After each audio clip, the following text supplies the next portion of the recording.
ED की कार्रवाई चल रही है। देश भर में ताबड़तोड़ छापेमारी प्रवर्तन निदेशालय की टीम कर रही है। 11 ठिकानों पर ईडी की छापेमारी की खबर आ रही है। हम आपको बता दें कि दिल्ली, नोएडा, देहरादून और गुरुग्राम में ईडी की छापेमारी हो रही है। ग्लोबल साइबर धोखाधड़ी मामले में प्रवर्तन निदेशालय की यह कार्रवाई इस वक्त चल रही है। कॉल सेंटर के जरिए लोगों से ये धोखाधड़ी करते थे, विदेशी नागरिकों को भी निशाना बनाते थे और इसकी जानकारी मिलने के बाद अब ईडी कार्रवाई कर रही है। प्रवर्तन निदेशालय की टीम छापेमारी कर रही है। देश भर के 11 ठिकानों पर छापेमारी की खबर आ रही है। हम आपको बता दें कि ये जो 11 ठिकाने हैं वो दिल्ली, नोएडा, देहरादून और गुरुग्राम से जुड़े हुए हैं, जहां पर ग्लोबल साइबर धोखाधड़ी मामले में कार्रवाई कर रही है ईडी।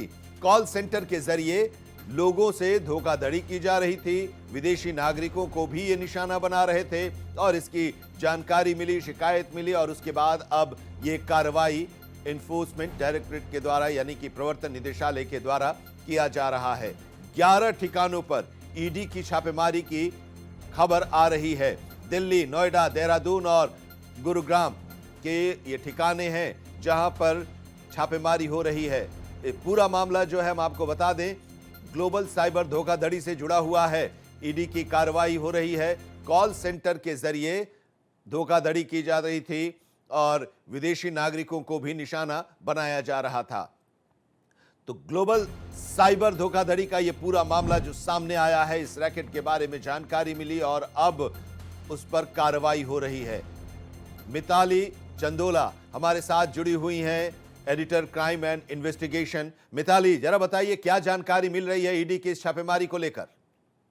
आनंद जी, मैं आपको बताना चाहूंगी एनफोर्समेंट डायरेक्टरेट ने prevention of money laundering act के तहत दिल्ली, नोएडा, गुरुग्राम और देहरादून में 11 ठिकानों पर अब तक छापेमारी की है और जांच में ये खुलासा हुआ है कि इंटरनेशनल सिंडिकेट है जो भारत में और विदेशों के जो नागरिक हैं उनको पुलिस ऑफिसर, ईडी के ऑफिसर, सीबीआई ऑफिसर बनकर जो है अक्सर धमकाते थे और बड़ी रकम वसूला करते थे।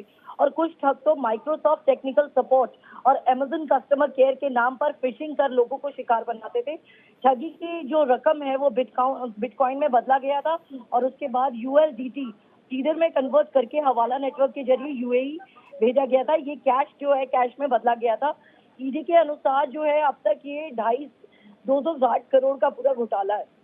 जी मिताली चंदोला हमारी संवाददाता इस वक्त हमारे साथ जुड़ी हुई हैं, एडिटर क्राइम एंड इन्वेस्टिगेशन, और बता रही हैं कि एक कार्रवाई एनफोर्समेंट डायरेक्टरेट यानी कि प्रवर्तन निदेशालय के द्वारा की जा रही है। जानकारी मिली थी कि फर्जी पुलिस ऑफिसर बनकर और इस तरह के फर्जी नामों के साथ वो फ़ोन करते थे कॉल सेंटर के ज़रिए और उन्हें अपने प्रभावित करते थे और फिर उनसे धोखाधड़ी का मामला सामने आया था और अब यह कार्रवाई हो रही है। जी मिताली, को बताना चाहूंगी कि सबसे बड़ी बात यह है कि इस कार्रवाई में सीबीआई और दिल्ली पुलिस ने जो एफआईआर दर्ज करी थी उसी के आधार पर ईडी ने जो है ये पूरी की पूरी रेड को अंजाम दिया है और इसमें जो है डिजिटल एविडेंस, बैंक रिकॉर्ड्स और क्रिप्टो ट्रांजैक्शन डाटा, ये सारी चीजें अभी बरामद हुई हैं और भी ज्यादा चीजें जो है मिलने के आसार नजर आ रहे हैं।